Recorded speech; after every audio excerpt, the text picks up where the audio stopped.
Hello guys, hello students, भाइयों बहनों, स्वागत है आपका कोरोना क्लास में। मैं आपको पढ़ा रहा हूँ साइंस में टॉपिक पहला अपना फिजिक्स का मात्रक और विमा। तो अपन ने कल विमा को जो प्रतीक अपन ने कैसे बनाए थे वो अपन ने डिस्कस किया था। आज मैं आपको विमा लिखने सिखा दूंगा, कैसे विमा लिखते हैं। तो देखो, आपको उससे पहले एक दो मैथ की चीजों का आपको पता होना चाहिए। अब वो चीजें हैं क्या? जैसे मान लो कोई भी संख्या है, कोई भी संख्या, मैं कोई भी संख्या को किससे लिख रहा हूँ? सिर्फ संख्या से लिख रहा हूँ। इसकी घात, इसकी घात या पावर अगर जीरो है तो उसको क्या लिखते हैं? उसका आंसर जो आता है वो क्या आता है? एक।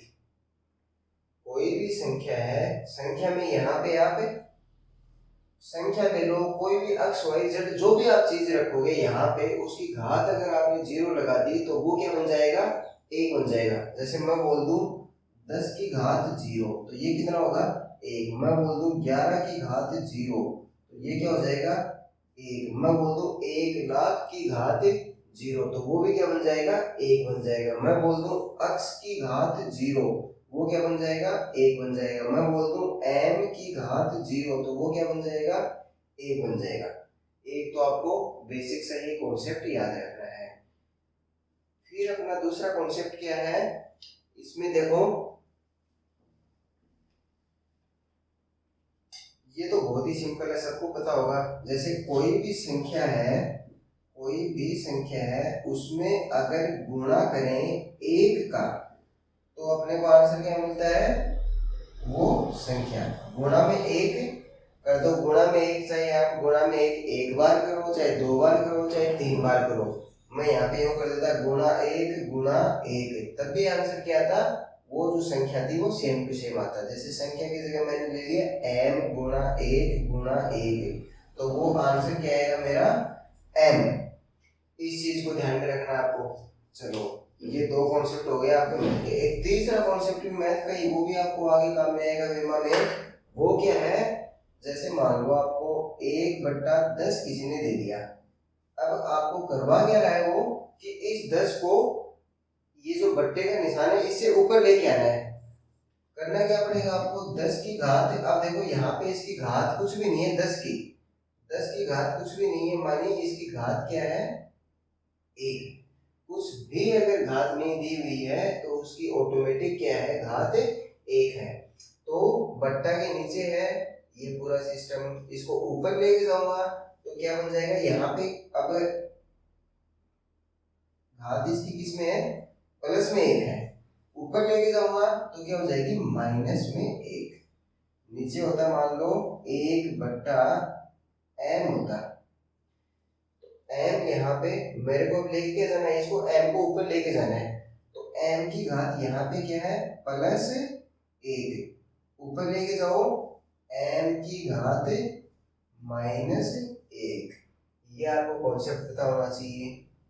चलो, इसी पे बेस अपन क्या करेंगे, इस सारे का जो भी विमा है वो अपन निकाल देंगे। अब देखो विमा में ये जो मैंने सात जो यहाँ पे अक्सर आपको दिख रहे हैं, जो प्रतीक अपन ने इनके किए थे सातों बेसिक एसआई यूनिट्स के, इनका मेरे को क्या करना है? कुछ जुगाड़ बैठाना है विमा के लिए। अब कैसे बैठाएंगे? अब देखो, ये जो है अभी मैंने m लिख रखा है, m लिख रखा है तो ऑटोमेटिक सी बात है इसकी जो घात है वो क्या है? एक है। नथिंग गिवन मींस इसकी घात कितनी? एक। l इसके ऊपर घात कितनी है? एक घात है। t इसके ऊपर घात कितनी है? एक घात है। ऐसे ही सब के ऊपर मतलब कुछ भी गिवन नहीं है, यानी इनकी घात क्या है? जीरो, सॉरी, इनकी घात क्या है? एक। अब देखो, ये देखो मैं सबके ऊपर एक एक एक लगा देता हूँ ताकि आपको कंफ्यूजन ना हो। अब मेरे को क्या करना है? अब ये चीज, एक चीज और बता देता हूँ, ये जो सारे जो आपस में हैं ये एक दूसरे के किस में है? गुणा में। गुणा में, मल्टीप्लाई में है सारे आपस में। तो मल्टीप्लाई का एक निशान ऐसा डॉट डॉट करके मैं इनको लिख रहा हूँ अभी आपको समझने के लिए। चलो, अब मेरे को क्या चाहिए? जैसे किसी ने बोला द्रव्यमान की विमा लिखो। अब विमा निकालना सीख रहे हैं, ध्यान से देख लेना। द्रव्यमान की विमा लिखो तो द्रव्यमान के लिए अपने को क्या चाहिए, प्रत्येक द्रव्यमान का क्या था, m। तो इस कोष्टक में अभी किस किस की है, किस किस का प्रतीक है, इन सातों चीजों का है। अब किसी ने बोल दिया कि द्रव्यमान की विमा लिखो, तो मेरे को ओनली क्या चाहिए, m चाहिए। m के अलावा सब क्या होने चाहिए, यहां से कोष्टक से हटने चाहिए। अब देखो इसका मैं कैसे जुगाड़ करूंगा, अभी जो आपको मैथ का जो प्रक्रिया बताई थी उसी के हिसाब से मैं सेट करूंगा। तो देखो m चाहिए मेरे को। अब आपको पता है किसी भी संख्या की घात अगर एक होगी तो वो संख्या यूं की यूं आ जाएगी। फिर मैं क्या करूंगा, दूसरी संख्या है उसको, ये मेरे को हटाना पड़ेगा, इन सबको हटाना पड़ेगा, यानी गुणा में है सारी संख्या। और आपको मैंने अभी अभी बताया था कि गुणा में अगर एक आ जाता है, गुणा में अगर एक आ जाता है तो बचता क्या है, उस संख्या को। तो अभी यहाँ पे गुणा में मेरे को आगे जितने भी थे उनको क्या बनाना पड़ेगा, मेरे को एक बनाना पड़ेगा मेरे को। तो एक कैसे बनाऊंगा, मैंने बताया था आपको, संख्या की घात क्या कर दो, 0। तो ये लो संख्या की घात 0, कुछ भी एक्स वाई जेड जो भी है उसकी घात क्या बना दो, 0 बना दो। तो ये क्या बन जाएगा, 1। ये भी क्या बन गया, 1। ऐसे ही यहाँ पे इसको मैं k ले रहा हूँ, तो k की घात भी क्या कर दी, 0। तो ये भी बन गया 1। a की घात भी मैंने 0 कर दी तो ये भी 1 बन गया। मोल की घात मैंने 0 कर दी तो ये भी 1 बन गया। cd की घात मैंने 0 कर दी तो ये भी 1 बन गया। अब देखो m की घात 1 मानी m, आगे सब में क्या है, घात 0 मानी, ये सब क्या क्या क्या बन गए, 1 1 बन गए। तो देखो ऐसे हो गया अपने पास जुगाड़, ये सिस्टम बन गया। अब सारे मल्टीप्लाई में 1 1 है, इन सबको मैं हटा भी सकता हूँ, बिल्कुल हटा सकता हूँ। मल्टीप्लाई में 1 होगा, अभी आपको मैंने थोड़ी देर पहले बताया था, तो कोई फर्क नहीं पड़ता। तो फाइनली क्या बन गया, m आ गया। तो अब विमा लिखने का तरीका क्या हो गया, m की घात 1 l की घात 0। आप इसकी ये विमा भी लिख सकते हो, आप इसकी ये विमा भी लिख सकते हो, कोई दिक्कत नहीं है। अब देखो, या आप, मैं यूं बोलूं कि मेरा तो यहाँ पे गुणा में एक लगाने का ज्यादा मन नहीं था, दो तक ही मैं गुणा में 1 लगाऊंगा, बिल्कुल कोई दिक्कत नहीं है। आप इसको इतना लिख दो तब भी कोई दिक्कत नहीं है। इतना लिखने का मतलब क्या है, आपने m गुणा 1 दो बार लिखा है, कोई दिक्कत नहीं है। फाइनल तो यही आना है, चाहे गुणा में 1 आप 2 बार लिखो, चाहे गुणा में 1 आप 6 बार लिखो, फाइनली आंसर क्या आना है, m आना है। तो आप यहां तक भी लिख सकते हो, m की घात 1 l की घात 0 t की घात 0। तो चलो मैं इसकी ये भी ऐसे भी लिख देता हूं, मैं m की घात 1 l की घात 0 t की घात 0। ये भी किसकी विमा आ गई, द्रव्यमान की, बिल्कुल सही है, कोई दिक्कत नहीं है। अब देखो इसमें पहले तो ये आपको एक सेकंड में बता देता हूँ, इसका मीनिंग ये है, इसका फाइनल मीनिंग जो आएगा वो ये आएगा। तो कंफ्यूजन नहीं होना कि इतना ही कैसे लिख दिया, आगे वाले कैसे नहीं है। तो फाइनल आंसर क्या है, सेम टू सेम ये आया। ये बस इतनी बातें हैं, इनको टाइम दे रहा हूँ क्योंकि ये जब आप समझ गए तो आपके सारे विमा में आगे प्रॉब्लम नहीं रहेगी कहीं भी। तो अब देखो इसके अंदर, जैसे मैं आपको बता रहा था कि ये जो पावर 0 वाले हैं, पावर 0 का मीन्स 1 है। कोई भी संख्या है, मैं आपको लिख रहा हूँ यहाँ पे ताकि आपको दोबारा से रिमाइंड हो जाए, संख्या की पावर 0 है वो क्या हो जाएगा, 1 हो जाएगा।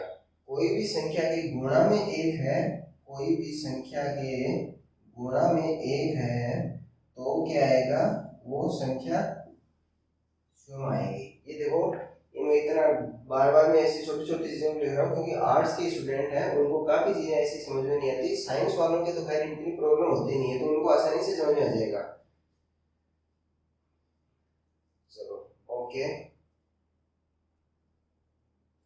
तो देखो द्रव्यमान की जो विमा आएगी, द्रव्यमान की विमा आएगी वो क्या जाएगी, m की पावर 1 l की पावर 0 t की पावर 0।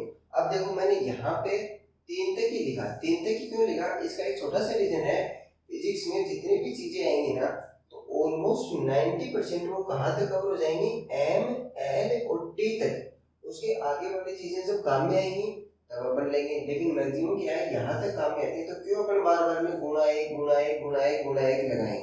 तो इस वजह से क्या करते हैं अपने मैक्सिमम यहाँ 3 तक ही अपन क्या कर देते हैं, इनको खत्म कर देते हैं, ओवर कर देते हैं, ताकि अपना ज़्यादा ये लंबा ना जाए, टाइम वेस्ट ना हो। इस वजह से आपके मन में है तो आप इसको और शॉर्ट कर दो, एम कर दो, ये भी गलत नहीं है, बिल्कुल राइट है। ये आपके मन में है कि टाइम खूब पड़ा है, तो आप इसको एम की पावर 1, एम की पावर 0, टी की पावर 0, के की पावर 0, ए की पावर 0, मोल 0, सी टी 0, वो भी कर सकते हैं, नो प्रॉब्लम। तो देखो द्रव्यमान से संबंधित है, ये अपन ने क्या कर लिया, द्रव्यमान की विमा सीख ली कैसे निकालते हैं। द्रव्यमान से मैं आपको एक दो चीजों के द्रव्यमान है वो आपको याद रहने चाहिए। कौन कौन सी चीजें ऐसी जिनके याद रहनी चाहिए, जैसे आपको पूछा जाता है कि पृथ्वी का द्रव्यमान क्या है, वो आप नोट कर लेना अपनी नोटबुक में, बिल्कुल अच्छे से याद कर लेना। फिर पृथ्वी का द्रव्यमान, पृथ्वी का द्रव्यमान होता है 9 गुणा 10 की घात 24, और यूनिट, ऐसा यूनिट क्या थी, किलोग्राम।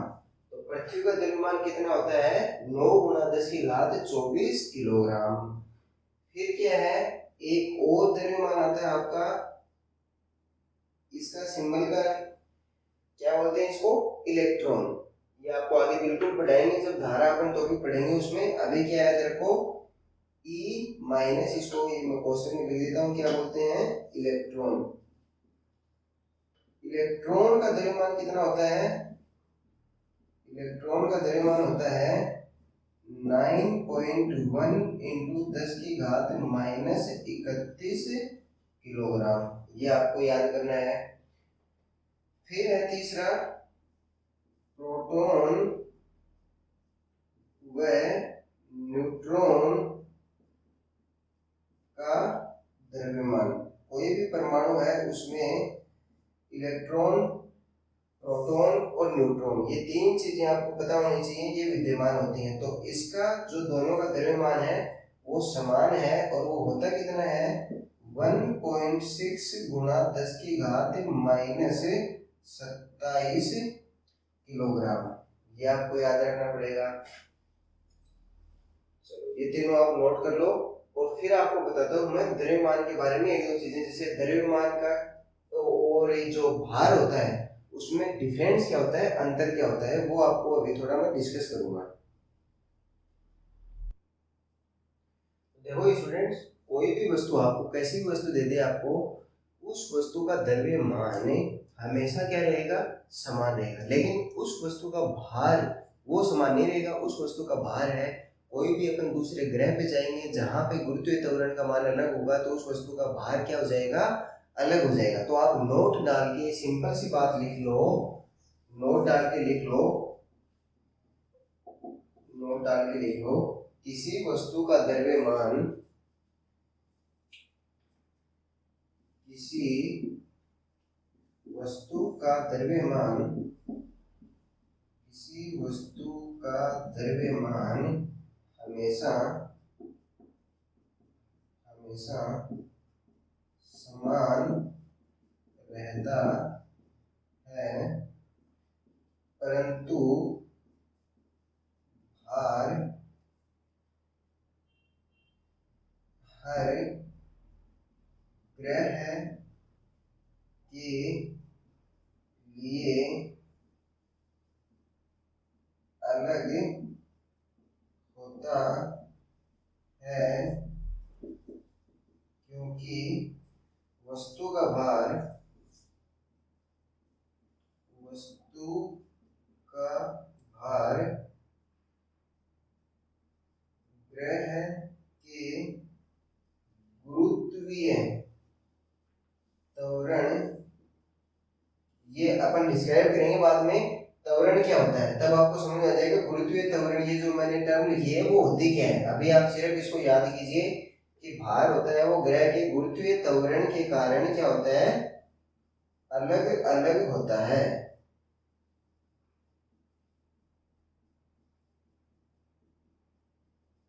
काफी बार एग्जाम में आता है कि द्रव्यमान यहाँ पे यानी अर्थ पे अगर इतना है तो इस वस्तु का द्रव्यमान चंद्रमा पे कितना होगा, तो आपको क्या करना है, बिल्कुल सेम होगा। लेकिन वही बोल दे कि वस्तु का अगर भार यहाँ पे इतना है तो चंद्रमा पे कितना होगा, कितना होगा वो आप छोड़ो, लेकिन होगा क्या, अलग होगा। इतना आप अभी के लिए याद रखो, कितना होगा क्या होगा वो अपन आगे जब भार में आपको अलग से डिस्क्राइब करूंगा तब मैं आपको सारा बता दूंगा। तो स्टूडेंट्स अब आप नेक्स्ट निकालो, आपको मैं पूछ रहा हूँ कि आप टाइम की विमा निकालो। टाइम की विमा निकालो यानी समय की विमा निकालो। अब समय के लिए आपको पता है प्रतीक क्या है, इसमें टी है। तो अब इस सारे जुगाड़ में जो प्रतीक क्या बचना चाहिए, टी बचना चाहिए, और बाकी सबको क्या बना दो, एक बना दो, ताकि गुणा में एक अगर आए तो इसके ऊपर फर्क नहीं पड़े। और लास्ट में संख्या गुणा एक यानी संख्या यानी टी गुणा एक, एक गुणा एक गुणा एक गुणा एक, लास्ट में बच क्या जाएगा, टी बच जाएगा। तो बस सिंपल सा है, n की पावर 0, l की पावर 0 और t की घात 1। और आगे देखो, अब समय तक भी काम में क्या आया, यहाँ तक ही काम में है ना, तो इस कारण मैंने क्या कर दिया, इसको यहाँ पे बस पोस्ट बंद कर दिया। आगे भी अगर मैं चाहता तो इसको बिल्कुल कर सकता था, k की पावर 0, a की पावर 0, मोल की पावर 0, cd की पावर 0। तभी ये बन क्या रहे हैं पावर 0 वाले, गुणा में एक गुणा में एक गुणा में एक गुणा में एक गुणा में एक, तो उससे कोई इतना लिखने से मतलब नहीं था, इस कारण यहाँ तक अपन ने लिख दिया। अगर आप चाहो तो इन गुणा में एक को भी हटा सकते हो और क्या लिख सकते हो, t की घात 1 ऐसा भी लिख सकते हो, या t की घात 1 का मतलब क्या होता है t, ऐसा भी लिख सकते हो। सारी इसकी क्या है, सेम टू सेम विमा है। फिर चलो अपन नेक्स्ट क्या देखते हैं। नेक्स्ट आप मेरे को बता दो कि धारा की विमा क्या होगी, करंट की विमा क्या होगी, धारा की विमा क्या होगी। अब धारा के लिए आपको पता है जो इसका प्रतीक था धारा के लिए वो क्या है, ए। तो यानी मेरे यहाँ पे क्या आना चाहिए, ए आना चाहिए, बाकी सब क्या होने चाहिए, 1 बना दोगे आप। तो 1 कैसे बनाओगे, पावर 0, सीधा सा जुगाड़ अपने पास, पावर क्या कर दो 0 कर दो, 1 बना दो। तो ये तो अपने को चाहिए एक, तो इसकी घात क्या कर दो 1, और बाकी सब की घात क्या कर दो 0। ये किसकी विमा आ गई, धारा की। अब इतना खूब सारा बड़ा लग रहा है आपको, तो गुणा में एक गुणा में एक गुणा में एक गुणा में एक, सारे क्या है जो जिनकी भी घात 0 है वो 1 है वो, तो उन 1 को हटा दो, कोई फर्क नहीं पड़ता। तो a की घात 1 इतना ही लिख दो, कोई दिक्कत नहीं है, या a लिख दो। ये विमा किसकी आ गई, धारा की, करंट की, और इसका जो प्रतीक था वो क्या था a, ये अपने को चाहिए था, तो इसकी विमा आ गई ये। चलो स्टूडेंट अब अपन क्या है, इनमें एक एक चीजों को उठाते हैं और फिर इनको पढ़ना स्टार्ट करते हैं। तो अपन ने सबसे पहला क्या है, सबसे बेसिक क्या है साइंस का, फिजिक्स का, दूरी। दूरी का आपको पता है जो मात्रक है, मात्रक क्या होता है दूरी का, मीटर। अब ये आपके टिप्स पे याद रहने चाहिए, दूरी का मात्रक कैसे, मात्रक क्या था मीटर, और इसको प्रदर्शित कैसे करते हैं एम से, और इसकी विमा क्या होती है, देखो एम किसके लिए था, द्रव्यमान के लिए, ये अपने को चाहिए क्या, नहीं चाहिए, तो इसकी घात क्या कर दो 0 कर दो। एल किसके लिए था, लंबाई या दूरी के लिए, अपने को चाहिए, तो इसकी घात क्या कर दो 1 कर दो। और फिर टी किसके लिए था, समय के लिए, ये अपने को चाहिए, नहीं चाहिए, तो इसकी घात कर दो 0। और आगे अपने को ज्यादा दूर जाना नहीं है, अगर आप चाहो तो पावर 0 आगे लिखते जाओ। तो ये इसकी क्या हो गई, विमा होगी। तो ऐसे ही अपन विमा क्या है, जो भी आगे अपन चीजें पढ़ेंगे एक एक करके उनकी विमा में डिस्कस करता जाऊंगा, उनके जो मात्रक है वो भी मैं डिस्कस करता जाऊंगा, और उनसे संबंधित जो चीजें हैं वो भी मैं आपको डिस्कस करूंगा। अब देखो दूरी का ये कौन सा मात्रक था, एसआई मात्रक मीटर, लेकिन इस दूरी के लिए क्या है, अब देखो वही सेम बात, जैसे मान लो मेरा घर यहाँ से कितनी दूर है, मैंने बोला 250 किलोमीटर, तो 250 किलोमीटर है, तो वो देखो 250 किलोमीटर को मीटर में चेंज करो, किलोमीटर को मीटर में चेंज करोगे तो गुणा में 1000, इतना मीटर आ गया। अब किसी को आप बताते हो क्या कि मेरा घर 2,50,000 मीटर दूर है, नहीं बताते हो, तो मीटर की जगह आपने क्या कर लिया, चेंज कर लिया किलोमीटर। इसी हिसाब से क्या होता है, अगर आप मान लो यहाँ से सूर्य तक की दूरी बताओ, तो सूर्य तक की दूरी के लिए अब आपको एक किलोमीटर भी, जैसे ये बुरा लगा था सेम टू सेम आपको बुरा क्या लगने लग जाएगा, किलोमीटर। तो अब क्या है, इनके लिए जो बहुत लंबी लंबी दूरियां हैं इनके लिए किलोमीटर भी क्या पड़ जाता है, मात्र छोटा पड़ जाता है। तो इस हिसाब से क्या किया इन्होंने, बड़े दूरी के जो बड़े बड़े मात्रक हैं उनको काम में लिया। तो वो अपन अभी डिस्कस करते हैं कौन कौन से ऐसे मात्रक, और क्वेश्चन बहुत फ्रीक्वेंटली पूछे जाते हैं दूरी का सबसे बड़ा मात्रक कौन सा है। इस हिसाब से क्वेश्चन आपके कई बार आया हुआ एग्जाम में पहले, तो वो अभी अपन देखते हैं।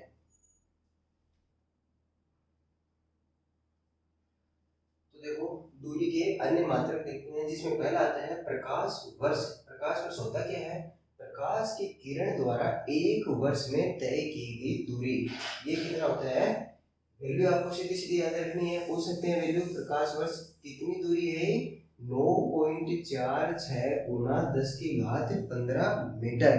मतलब खूब ज्यादा दूरी कवर करता है क्या ये प्रकाश वर्ष। अरे एक प्रकाश की किरण आपको पता है सेकंडों में कितनी ज्यादा दूरी तय करती है, और सोच के देखो एक वर्ष में अगर वो प्रकाश की किरण चलती रहेगी तो कितनी ज्यादा दूरी तय करेगी। वो ही क्या है ये 9.46 गुना 10⁻15 मीटर, इतनी दूरी तय कर लेगी वो एक वर्ष में।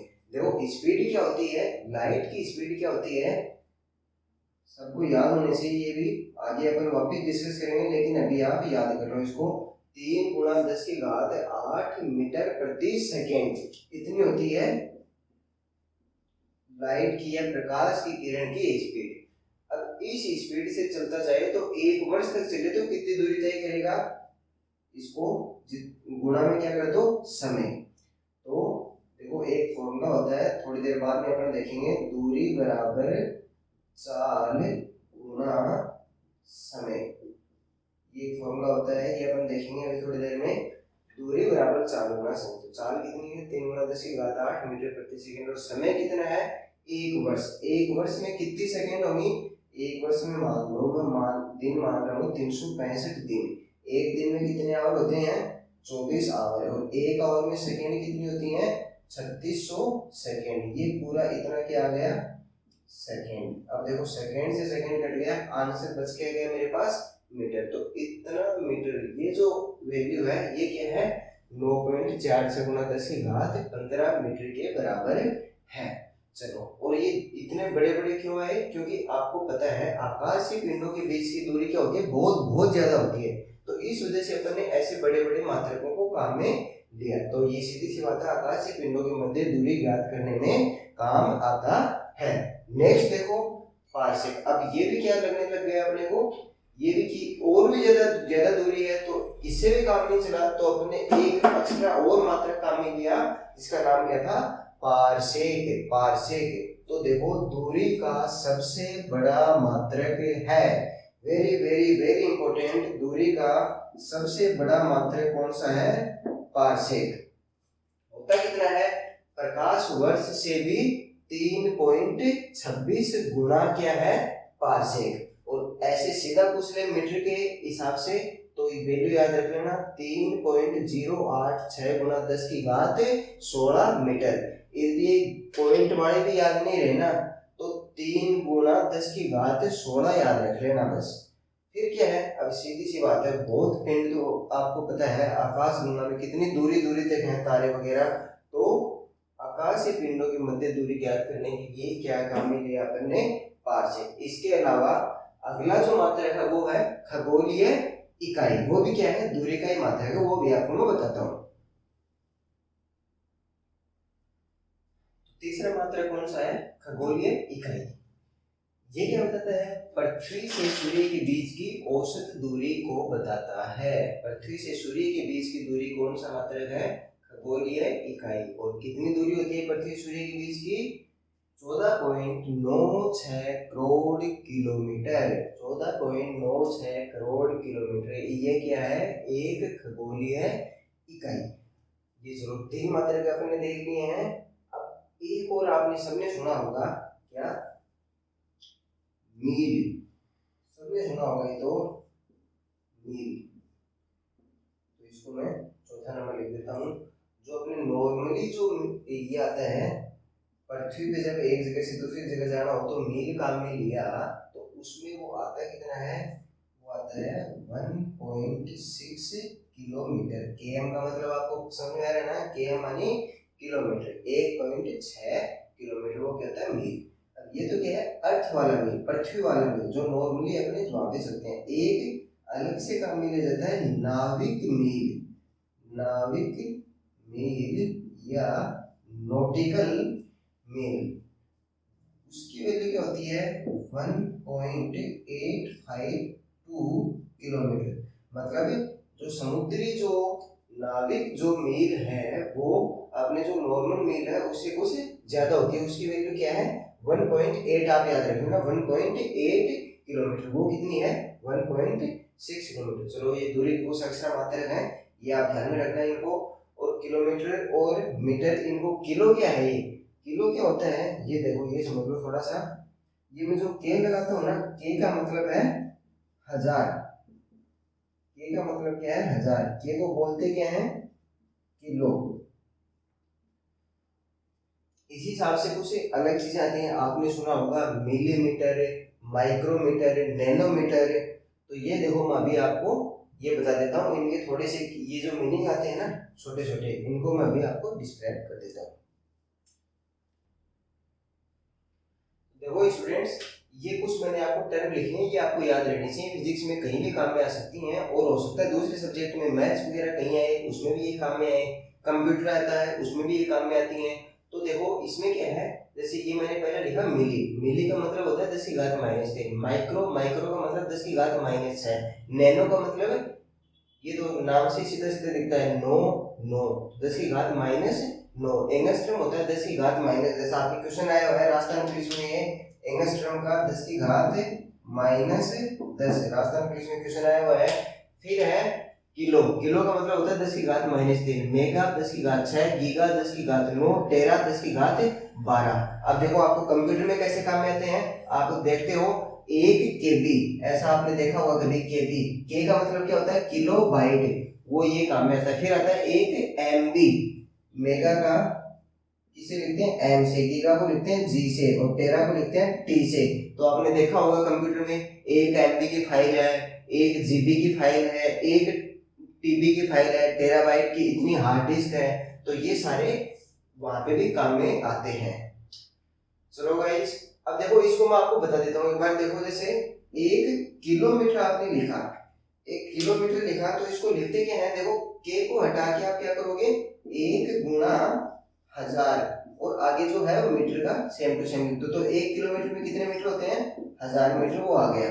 ऐसे ही मैंने लिख दिया 1 मिलीमीटर, 1 मिली, मिली को लिखते हैं छोटे एम से और मीटर को छोटे एम से, तो 1 मिलीमीटर mm ऐसे बनता है। तो ये मिली का मतलब क्या होता है 10 की घात -3, तो ये लो 10 की घात -3, आगे जो मीटर है वो यूं का यूं बच गया। इस हिसाब से ये फिजिक्स में काम में आते हैं। चलो गाइस, आज आपकी क्लास अच्छे लगे तो इसको लाइक करना, सब्सक्राइब करना, और अगर कुछ भी समझ में नहीं आए तो बेझिझक आप क्या करना, कमेंट करना, आपका बिल्कुल जवाब दिया जाएगा, बिल्कुल समझाया जाएगा। नेक्स्ट क्लास में अगर किसी स्टूडेंट के ज़्यादा प्रॉब्लम है तो उसको नेक्स्ट क्लास में मैं डिस्क्राइब कर दूंगा अच्छे से, नो प्रॉब्लम। चलो गाइस, थैंक यू।